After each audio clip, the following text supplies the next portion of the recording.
3.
まもなく3番乗り場を電車が通過します。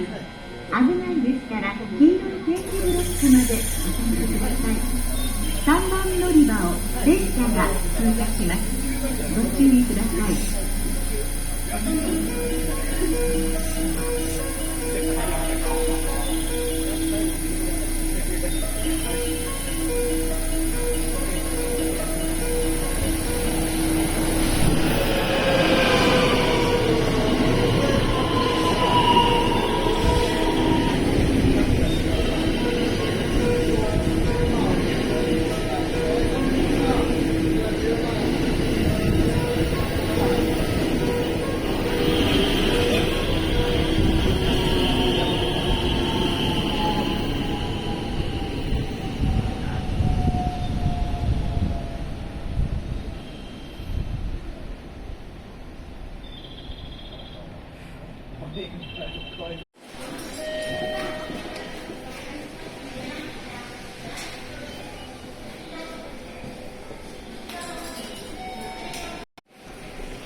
撮影前原方面ご利用のお客様に重ねてお知らせ、お詫びを申し上げます。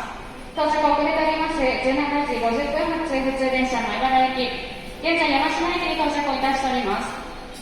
当駅到着まで約6分程度に混んでおります。本日 JR 佐賀野線京都駅付近におきまして異音を感知いたしました影響で確認を行っておりました。その影響を受けまして両路線のお乗り合わせいたしております。